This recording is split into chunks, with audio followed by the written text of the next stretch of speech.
नमस्कार साथियों, आप सभी का इन टॉक पर स्वागत है। मैं हूं शशिकांत कुमार। राजनीति के सबसे विश्वसनीय चैनल पर आपका स्वागत है। आज के इस वीडियो विश्लेषण की शुरुआत हम करने जा रहे हैं झारखंड पे। झारखंड की तस्वीर बिल्कुल बदल गई। कई लोग मुझसे कहेंगे कि झारखंड पे आपने बताया था बीजेपी की सरकार बनेगी, तो उसी में मैंने एक बात लिखा था कि झारखंड में कई सीटों पर करीबी मुकाबला है और वाकई झारखंड के कई सीटों पर करीबी मुकाबला है। लेकिन इस चुनाव में अगर सबसे बड़ा अगर आप कहेंगे गेम चेंजर कोई मोमेंट था तो वो हेमंत सोरेन के पत्नी कल्पना सोरेन थी। कल्पना सोरेन जिस प्रकार से महिलाओं के बीच गई, हेमंत सोरेन जब जेल में थे वो कहानियां बताई, और कल्पना सोरेन ने जिस प्रकार से आदिवासी महिलाओं को अपने साथ जोड़ा, उससे कहीं ना कहीं झारखंड के सियासी गणित बदल गए। झारखंड के सियासी तस्वीर बदल गई। भारतीय जनता पार्टी ने कोई आदिवासी चेहरा आगे नहीं किया। भारतीय जनता पार्टी ने झारखंड में उन चेहरों को आगे किया जो कि झारखंड से जुड़े हुए नहीं थे। शिवराज सिंह चौहान मध्य प्रदेश से आते हैं, हेमंता विश्वकर्मा असम से आते हैं। यूं कहिए कि झारखंड की वो तस्वीर शायद समझ में नहीं आई जो तस्वीर शायद समझ में आ जानी चाहिए। झारखंड में अगर दोबारा इंडिया गठबंधन का सरकार बना तो उसके पीछे का प्रमुख कारण हेमंत सोरेन की पत्नी कल्पना सोरेन थी। कल्पना सोरेन ने जिस प्रकार की राजनीति की, जिस प्रकार की राजनीति की रैलियां की, उस रैलियों ने कहीं ना कहीं आप कह सकते हैं बड़ा परिवर्तन ला दिया। उस परिवर्तन के कारण आपको ये देखने को मिला, झारखंड के ये नतीजे देखने को मिले। मैं फिर से एक बात को ध्यान देना चाहता हूँ और फिर से मैं इस बात की तरफ आपको भेजना चाहता हूँ कि उस तस्वीर को जरा सोचिए, जरा समझिए कि अगर हेमंत सोरेन जेल ना गए होते, कल्पना सोरेन राजनीति में नहीं आई होती, तो फिर तस्वीर झारखंड का क्या होता। तब शायद भारतीय जनता पार्टी अपने मकसद में कामयाब हो जाती, भारतीय जनता पार्टी सरकार बना लेती। लेकिन इस चुनाव में जिस प्रकार से कल्पना सोरेन ने जनता से संपर्क किया, और कल्पना सोरेन की बातों को आप सुनिए, जरा उनकी वीडियो को आप सोशल मीडिया से निकालिए और देखिए उनके वीडियो को। ऐसे नेता के तौर पर भाषण दे रही थी जो आप कह सकते हैं कि सीधे तौर पर झारखंड के जमीन स्थल पर कोई आदिवासी परिवार है तो वो भी उस भाषण से जुड़ जाता है, खुद को कहीं ना कहीं देख रहा है। ये स्थिति कल्पना सोरेन ने झारखंड में कहीं ना कहीं बनाया। और इस चुनाव में जितने भी राजनीतिक विश्लेषक थे या एग्जिट पोल करने वाले लोग थे, कुछ एग्जिट पोल सही भी हुए, उन सब ने इन बातों को नजरअंदाज किया कि झारखंड में कल्पना सोरेन की राजनीतिक एंट्री हुई और कल्पना सोरेन ने जिस प्रकार से बातें की, वो सियासत में एक बड़ा परिवर्तन झारखंड की राजनीति में ला दिया। तो ये भी बता दें कि भारतीय जनता पार्टी ने एक गलती भी किया। झारखंड में जिस प्रकार के सियासी फैसले आए और झारखंड की जो राजनीतिक की परिस्थिति आई, उस परिस्थिति को थोड़ा और मैं बेहतर ढंग से समझाता हूँ, थोड़ा और बेहतर ढंग से आपको समझाता हूँ। भारतीय जनता पार्टी को झारखंड में सबसे ज्यादा वोट शेयर मिला, 33.18%। झारखंड मुक्ति मोर्चा जो कि सत्ता में है, जिसका मुख्यमंत्री बनने जा रहा है, उस झारखंड मुक्ति मोर्चा का जो वोट शेयर था वो 23.81%। कल्पना कीजिए, एक पार्टी 33% वोट लाता है झारखंड में, लेकिन वो पार्टी फिर भी सत्ता में नहीं आता है, और एक पार्टी 23% वोट लाकर सत्ता में आ जाता है। ये कैसे हो गया? इसके पीछे के क्या कारण है, इसके पीछे की सियासी गणित क्या है, तो वो भी मैं आपको बताना चाहता हूँ। 2015 के विधानसभा में बिहार में सबसे ज्यादा वोट शेयर बीजेपी का ही था। 2015 में दिल्ली असेंबली इलेक्शन में वोट शेयर बीजेपी का सबसे ज्यादा था, और 2020 में भी बीजेपी का वोट शेयर जो था वो ज्यादा था। उसके बावजूद भी बीजेपी सत्ता में नहीं रही। यही तस्वीर आप अन्य पार्टियों को भी देख सकते हैं। कई बार ऐसी परिस्थिति देखने को मिलती है। हरियाणा में कुछ परसेंट वोट शेयर, जैसे कि 0.8 या 2% वोट शेयर कम हो गई थी, जिस कारण से हरियाणा में बीजेपी ने सत्ता में वापसी कर लिया था। तो इन तमाम तस्वीरों के बीच में एक तस्वीर मैं आपको और दिखाना चाहता हूँ। वो तस्वीर थोड़ा समझिए। क्या आपको ये नजर आ रहा हो कि बीजेपी ने 33% वोट शेयर ला भी दिया, फिर भी बीजेपी सत्ता में नहीं रही। जनता ने तो बीजेपी को चुना ही, वोट शेयर बीजेपी ने काफी इजाफा कर लिया, वोट शेयर बीजेपी ने काफी बढ़ा लिया। ये संख्या सीटों में क्यों नहीं बढ़ पाई? तो इसके पीछे का एक गेम को समझिए कि जहां पर बीजेपी एक तरफ एक मजबूत गठबंधन का सामना कर रही थी, इंडिया अलायंस का, जिसमें आरजेडी ने भी 5 सीटें जीता, जिसमें झारखंड मुक्ति मोर्चा ने भी शानदार प्रदर्शन किया, जिसमें कांग्रेस ने भी शानदार प्रदर्शन किया। हरियाणा की तस्वीर को जब आप देखिएगा तो 0.कुछ% वोट शेयर का अंतर था। वही तस्वीर, सेम तस्वीर रिपीट होती है झारखंड में। जहां भाजपा नंबर 1 पार्टी रहती, यहाँ पर हरियाणा जैसी कंडीशन भी नहीं था, वहां वोट शेयर में भी बीजेपी नंबर 1 पर थी। अगर वोट शेयर में बीजेपी नंबर 1 ना होती तो कांग्रेस वाले क्या कहते, ईवीएम में गड़बड़ी था। लेकिन यहाँ बीजेपी के लोग ईवीएम की शिकायत नहीं कर रहे हैं। लेकिन सर कल्पना कीजिए अगर यही चीजें हरियाणा में हो जाता, जहां पर बीजेपी का वोट शेयर मान लेते कम हो जाता 10%, और बीजेपी का आप कह सकते हैं कि कांग्रेस का वोट शेयर ज्यादा हो जाता, कांग्रेस क्या कहती, ईवीएम में गड़बड़ी था। और कहीं ना कहीं महाराष्ट्र में हारने के बाद कांग्रेस पार्टी ने यही कहा। लेकिन इसी तस्वीर को हम नया रूप में आपको पेश करते हैं कि वोट शेयर ज्यादा होने का मतलब ये नहीं है कि आपकी सीटें भी ज्यादा होगी, ये जरूरी नहीं है, इस बात को समझिए।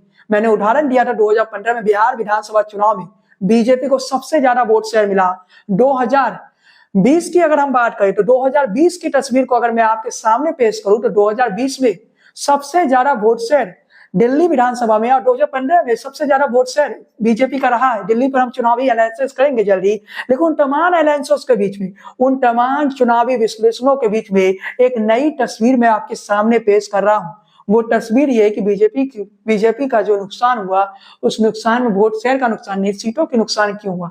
कई सीटें ऐसे थे जहां करीबी मुकाबला था, तो कई सीटों पर करीबी मुकाबला था। और दूसरा फैक्टर ये भी रहा, और जो कि काफी महत्वपूर्ण फैक्टर है साथियों, वो फैक्टर काफी महत्वपूर्ण हो जाता है कि झारखंड में आंसू कमजोर हो गया। आंसू के कमजोर हो जाने का फायदा झारखंड में दूसरी पार्टियों ने, आपको बताते चले कि कुर्मी समुदाय की आबादी झारखंड में करीब 15% है। इतनी मुसलमानों की आबादी है जितने कुर्मी समुदाय की आबादी है। कुर्मी समाज में सबसे ज्यादा पकड़ सुदेश महतो की पार्टी आंसू की मानी जाती रही है। लेकिन इस बार ये चैप्टर भी चेंज हो चुका है। कुर्मी समाज में एक नया राजनीतिक दल उदय हो गया, और वो नया राजनीतिक दल कौन है वो भी मैं आपको बताता हूँ। भाजपा ने भी सीटों का जो समझौता आंसू के साथ किया था, वो करीब 10 सीटें थी। यानी उन सीटों पर जहां कुर्मी समुदाय का बहुसंख्यक था, जहां कुर्मी समुदाय का आबादी ज्यादा था, उन्हीं 10 सीटों पर समझौता किया गया। मगर आंसू के प्रभाव वाली इन सीटों पर जयराम महतो ने कुछ इस तरह से उभरी, जयराम महतो की पार्टी कुछ इस प्रकार से उभरी कि आंसू को झटका लग गया। सियासत के विश्लेषणों को समझिए कि झारखंड में सबसे बड़ी पार्टी किसकी है, भारतीय जनता पार्टी को वोट शेयर में 33% मिली। और जहां हम झारखंड मुक्ति मोर्चा की बात करते तो झारखंड मुक्ति मोर्चा के 23% वोट शेयर था। इस बात को समझिए थोड़ा। और मैं बार बार कहता हूं कि राजनीति के गणित को समझना हो तो इनटॉक देखिए, क्योंकि इनटॉक आपको जो कुछ बताएगा वो 100% सटीक, और सटीक विश्लेषण हम ऐसे ही नहीं कहते। लेकिन चलिए साथियों, आपको आगे हम बढ़ते हैं। आंसू की जो पार्टी है उसमें सुरेश महतो को करीब 24,000 वोटों से चुनाव हारे, जबकि यहाँ जयराम महतो की कैंडिडेट देवेंद्र महतो ने 42,000 के करीब वोट ले आए। मतलब सीधे शब्दों में समझिए, जयराम महतो के जो नई राजनीतिक दल है, उस राजनीतिक दल ने कहीं ना कहीं भारतीय जनता पार्टी का खेल बिगाड़ दिया। और कहीं ना कहीं कुर्मी वोटर जो 15% के करीब है झारखंड में, उन 15% वोटों पर कहीं ना कहीं कुर्मी समाज की एक नई राजनीतिक दल का एंट्री हो जाता है। वो पार्टी जो चुनाव तो नहीं जीती, लेकिन उस पार्टी ने भाजपा का खेल बिगाड़ दिया। आंसू के सीटों पर अपने कैंडिडेट को खड़ा किया, कुर्मी बहुल सीटों पर वो अपने कैंडिडेट को खड़ा करके कहीं ना कहीं भारतीय जनता पार्टी का खेल बिगाड़ दिया। और इस बात को भारतीय जनता पार्टी भी समझ ली। भारतीय जनता पार्टी की जो करीबी टीम जो झारखंड में थी, उनसे मेरी बातचीत भी हुई तो उन्होंने भी कहा कि बीजेपी का हार का जो महत्वपूर्ण फैक्टर है, वो हार का कारण आंसू ही है। आंसू, अगर बीजेपी गठबंधन में आंसू को नहीं रखता तो शायद भारतीय जनता पार्टी अच्छी सफलता हासिल कर लेती। कुर्मी जाति में एक नई पार्टी का जो उदय हो रहा है, उस पार्टी ने भी कहीं ना कहीं बीजेपी का खेल बिगाड़ा है, और कई सीटों पर खेल बिगाड़ा है। मतलब कहानी वही है हरियाणा वाला। अगर आप हरियाणा की तस्वीर को समझिएगा, हरियाणा में छोटी छोटी पार्टियों को कैंडिडेट खड़ा कर दिया गया, और कांग्रेस का एक वेव चल रहा था, कांग्रेस का एक लहर चल रहा था। उस लहर को कैसे खत्म किया भाजपा ने, छोटी छोटी पार्टियों को हरियाणा में मौका दे दिया, और उसके जरिए बीजेपी ने एक बड़ा खेल खेल लिया। ठीक वही कहानी यहाँ पर रची गई, क्योंकि यहाँ भारतीय जनता पार्टी ने एक अच्छा लहर तैयार कर लिया, हिंदुत्व के एक अच्छा राजनीति को तैयार कर लिया। लेकिन इस हिंदुत्व के राजनीति को काटने के लिए इंडिया गठबंधन ने एक स्ट्रेटजी बनाया, और वो स्ट्रेटजी इंडिया गठबंधन ने एक ऐसा तरीका खोजा जो कि हरियाणा से मिलती जुलती है। मतलब कुछ तस्वीर को समझिए। थोड़ी और मैं सीटों की तस्वीर बताना चाहता हूँ, थोड़ी और आपको राजनीति की परिस्थिति बताता हूँ कि आंसू केवल एक सीट जीत चुका है। आंसू केवल एक सीट जीत चुका। आंसू की बात करें तो आंसू ने केवल एक सीट जीता। आंसू का कमजोर पड़ जाना बीजेपी के सत्ता पानी को, सपनों को तोड़ दिया। मैं बार बार कह रहा था कि झारखंड वन साइडर जाएगा, लेकिन झारखंड वन साइडर जाएगा। लेकिन वो उससे पहले झारखंड की एक और तस्वीर दिखी। वो तस्वीर ये था कि झारखंड में ये जो छोटी पार्टी थी, ये जो नई पार्टी, जो कि कहीं ना कहीं आप कह सकते हैं कुर्मी समुदाय के बीच में एक नई राजनीतिक दल की एंट्री होती है। इसके अलावा और भी कई राजनीतिक दल है जिसने खेल बिगाड़ दिया। एक और सीट के बारे में बताते हैं जहां पर निर्मला महतो ने 231 वोटों से चुनाव जीत लिया। लेकिन गौर करने वाली बात है यहाँ पर जयराम महतो की जो पार्टी है वो लगभग 71,000 वोट लेकर आई। जयराम महतो की जो राजनीतिक दल है झारखंड लोकतांत्रिक क्रांतिकारी मोर्चा, ये कहीं ना कहीं बीजेपी और आसू का खेल बिगाड़। एक दो सीटों की कहानी मैंने बताया, ऐसी सीटें काफी है जहां जयराम महतो की पार्टी, जो झारखंड में नई पार्टी है, उस पार्टी ने भारतीय जनता पार्टी का खेल बिगाड़ दिया। उस पार्टी ने वही काम किया जो बिहार में चिराग मॉडल ने किया था। चिराग पासवान ने जिस प्रकार से नीतीश कुमार का खेल बिगाड़ा, समझ लीजिए कि नीतीश कुमार की तरह ही जयराम महतो के ये नई राजनीतिक दल है करीब 1 दर्जन सीटों पर तीसरे नंबर पर रही है। यानी करीब 1 दर्जन सीटें, मतलब आप सीधे शब्दों में समझ लीजिए 12 सीटें ऐसे रही है जहां जयराम महतो की पार्टी, झारखंड लोकतांत्रिक पार्टी, वो कहीं ना कहीं तीसरे नंबर पर रही है। खेल बिगाड़ने का आप कह सकते हैं पूरा इस पार्टी ने कहीं ना कहीं कॉन्ट्रैक्ट ले लिया था भारतीय जनता पार्टी और आसू के गठबंधन का खेल बिगाड़ने का। 12 सीटें अगर एनडीए जीत जाता तो फिर तस्वीर क्या होता। तो समझिए झारखंड की राजनीति को, यहाँ पर बीजेपी हारी है तो अपनों के ही गद्दारी से। यहाँ भारतीय जनता पार्टी कोई बड़ी हार नहीं हारी है, कई सीटों पर 230 वोटों से हारी है, कई सीटों पर 400 वोटों से हारी है। वो एक नई राजनीतिक दल जो कि जयराम महतो की पार्टी थी, वो पार्टी के एंट्री के कारण हारी है। नहीं तो झारखंड में एक वैव चल रहा था, झारखंड में भाजपा का एक लहर चल रहा था। और उसकी सबसे बड़ी गारंटी आप देख सकते हैं जब आप वोट शेयर को देखिएगा, 33% वोट शेयर अगर कोई राजनीतिक दल लाता है ना, तो ये मत समझिए कि वो राजनीतिक दल हार गए। भारतीय जनता पार्टी के विपरीत में अगर आप देखेंगे तो झारखंड मुक्ति मोर्चा ने महज 23% वोट लाया था, लेकिन यहाँ भारतीय जनता पार्टी ने 33% से ज्यादा वोट से लाए, फिर भी सत्ता नहीं मिली। वही हरियाणा मॉडल काम आया। हरियाणा में जैसे कांग्रेस को घेरने के लिए बीजेपी ने छोटी छोटी पार्टियों को खड़ा कर दिया, यहाँ भी कुछ वही कहानी देखने को मिली। यहाँ एक नई राजनीतिक दल की एंट्री होती है, उस दल ने पूरा खेल ही बिगाड़ दिया। उस दल ने पूरी राजनीति के समीकरण को ही बिगाड़ दिया। अब मैं आगे आपको बताना चाहता हूँ साथियों कि यहाँ की तस्वीर ये भी रही झारखंड की कि यहाँ पर नोटा को करीब 1.27% वोट शेयर मिला था, को करीब 2% के आसपास वोट शेयर मिलना, इसे आप सामान्य बात मत समझिए। ये खेल बिगाड़ने की कहीं ना कहीं एक बड़ा गेम था। इसके अलावा यहाँ पर अगर हम आरजेडी को देखें तो आरजेडी ने 4% वोट शेयर लगभग हासिल किया। आप ये भी कह सकते हैं कि झारखंड मुक्ति मोर्चा का भी वोट शेयर था, इसमें कांग्रेस का भी वोट शेयर था, लेकिन आरजेडी ने अपनी जितनी सीटों पर चुनाव लड़ी उसमें आरजेडी ने सफलता हासिल की।